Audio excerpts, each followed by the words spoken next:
자, 이번 시간에는 로딩 스레드를 구현을 시켜놨습니다.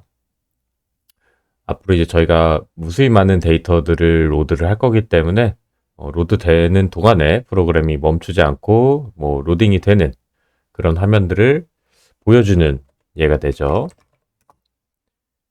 그래서 여러분들 이제 일반적인 게임 같은 거 보시면 앞쪽에 로딩 화면이 존재를 하죠. 로딩 화면이. 그래서 이런 것들 보시면 이렇게 앞쪽에 게임을 로드를 하실 때 자, 게임을 키게 되면 어떤 게임이 좋을까?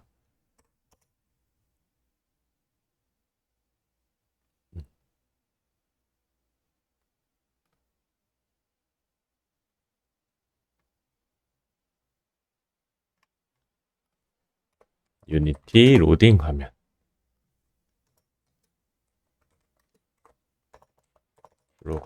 유니티 같은 게임 여러분들 딱 처음에 구매를 하시면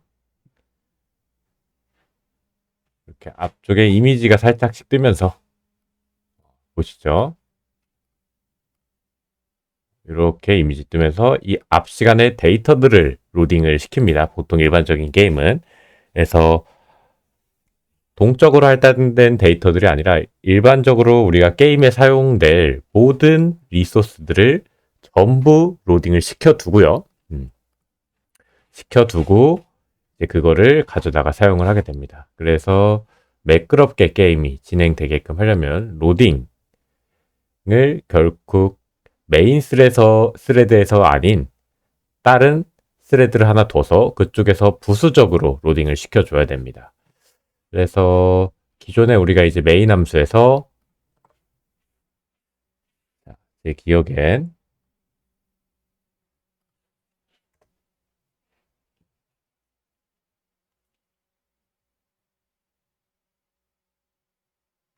로딩을 쭉 했던 기억이 있는데 자, 그 리소스 로드 헤더 파일을 제가 삭제를 했고 그리고 로딩 씬을 하나 만들어서 저희 이제 프로젝트가 실행이 될 때 제일 먼저 로딩 씬을 로드를 하게 됩니다. 그러면 로딩 씬 안에서 이니셜라이즈 함수가 호출이 되면 새로운 스레드를 하나 생성을 하게 됩니다. 새로운 스레드. 그래서 스레드란 뭐냐? 스레드란 실행 분기를 말하는 거예요. 실행 분기.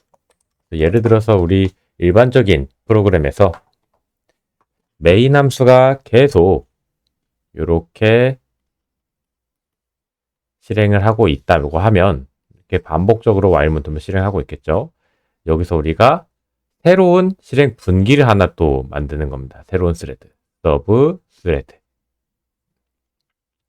그래서 여기서도 이제 또 실행을 계속하게 되겠죠. 그래서 동시에 두 개의 실행 분기가 생기게 됩니다. 그럼 이쪽 화면에선 여러분들 게임 롱맨 이렇게 로고 같은 걸 딱 띄워주죠. 그럼 그동안 이쪽에서 리소스들을 전부 로드를 하게 될 겁니다. 이 작업들을 이제 실행을 했을 때 이 스레드라는 걸 만들고 이 모든 스레드를 감싸서 하나의 프로세스라고 하죠. 프로세스. 그래서 이 정도 일단 알아두시면 되시고 그래서 이 프로세스 안에 이때까지는 메인 스레드 하나만 존재를 했지만 부수적으로 서브 스레드, 로딩 스레드를 하나 더 두겠다는 겁니다. 그럼 로딩 스레드에서 실행될 함수의 실행 분기가 필요하죠. 우리 메인 스레드에서 실행될 함수의 실행 분기는 이 메인 함수였어요. 메인 함수. 여러분들이 알고 있는 이 메인 함수.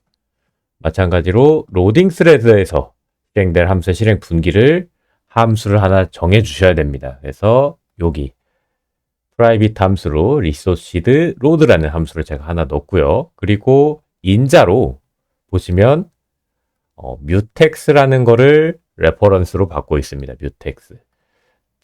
그래서 로딩 스레드에서 쭉 리소스를 로드를 쭉 하신 다음에 로딩이 완료가 되면 컴플리트 변수를 참으로 두고, 그리고 컴플리트가 된다면 이제 우리가 실행돼야 될 다른 씬으로 화면을 전환을 시켜줍니다. 그래서 어떤 작업이냐? 자, 이 뮤텍스란 뭐냐? 뮤텍스란 임계 영역이라고 합니다. 임계 영역. 임계 영역. 임계 영역. 예를 들어서 문제가 하나 있어요. 지금은 이 프로그램 상에서는 사실 뮤텍스가 크게 필요하진 않습니다. 근데 중요한 개념이기 때문에 설명하기 위해서 저 코드를 넣어놨고요. 만약에 새로운 스레드가 한 개가 아닌 두 개라고 가정을 했을 때 우리가 전역 변수를 하나 더 볼게요. 전역 변수 g. 그래서 여기서도 g를 뿔뿔하고 여기서도 g를 뿔뿔하는데, 뿔뿔했을 때 CPU로 이 연산을 넘겨서 연산을 하게 되겠죠. 연산을 하게 되는데, 얘가 만약에 g를 뿔뿔해서 101로 넣었어요. 근데 이쪽 스레드가 돌면서 뿔뿔을 하려고 하고 있는데 얘가 101 연산을 하고 완료가 되기 전에 값을 가져와 버리면 이 시기가 딱 맞아 떨어지지 않거든요. 둘이가 그냥 랜덤하게 작업이 될 겁니다. 그래서 동시에 같은 값을 갖다가 증가를 시켜줄 수 있어요. 우리는 여기서 한번 뿔뿔해졌지만 실제 램의 메모리에는 101밖에 증가가 안 돼 있을 수 있다라는 거죠. 그래서 임계 영역이라는 걸 설정을 해두게 됩니다. 자, 임계 영역. 그래서 여기 이 락부터 언락까지 이 부분이 임계 영역이 됩니다. 그래서 제가 이쪽 데이터를 건드리고 있는 동안에 다른 스레드에서 이쪽 데이터를 또 이쪽 코드 이 부분을 접근을 할 때 멈춰 있게 됩니다.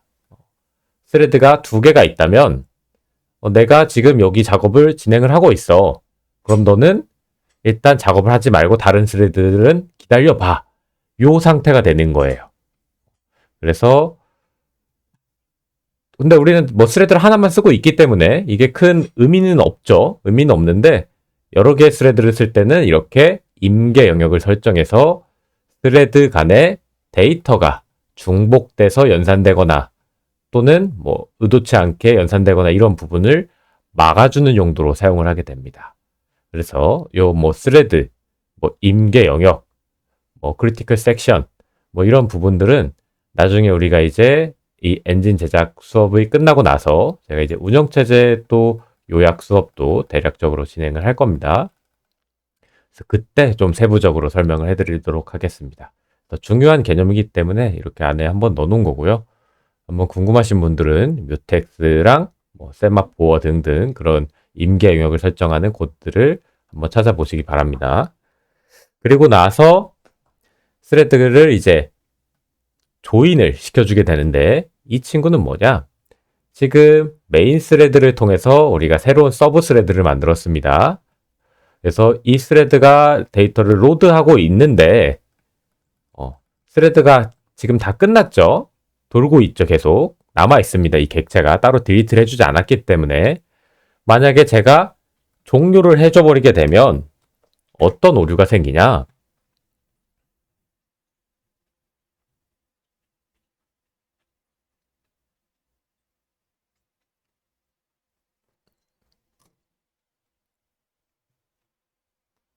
프로그램 한번 종료를 해보겠습니다.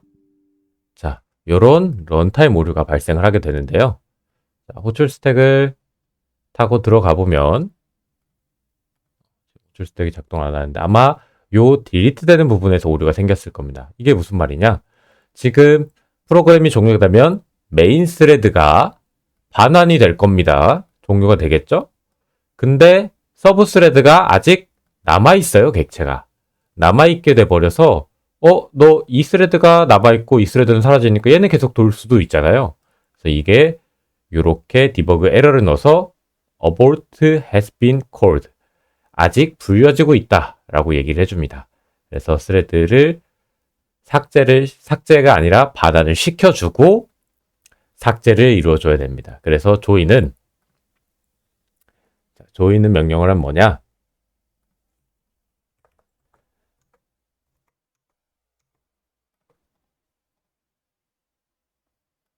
자, 메인 스레드에서 이렇게 빠져나온 얘를 다시 메인 스레드로 넘겨주는 역할을 하게 됩니다. 반환 메인 스레드에 이렇게 들어간다고 생각을 하시면 되고, 조인한다, 들어가준다 생각을 해주시면 되고, 조인만 있는 건 아니고, 자, 디태치드라는 애도 있습니다. 디태치드. 이 친구 같은 경우에는 디태치, 아예 독립된 스레드로 분리시켜버리는 겁니다. 얘를 메인을 통해서 만들어진 애가 아니라 그냥 아예 너는 서로 다른 스레드야 해서 이렇게 작업을 해서 또 오류를 피해 줄 수도 있고요. 근데 사실 우리가 스레드를 관리해야 되기 때문에 디태치보다는 조인을 통해서 안에 넣어주시면 됩니다. 자, 그래서 이렇게 조인을 넣어주시고 딜리트를 해주셔야 이 메모리상 큰 오류가 없게 되어서 잘 메모리가 해제되는 걸 확인할 수가 있습니다. 그래서 앞으로 이제 우리가 여러 가지 3D 메쉬 데이터, 텍스처 데이터들을 로드를 할 때는 이렇게 로딩 스레드에서 로드를 하도록 하겠습니다. 자, 감사합니다.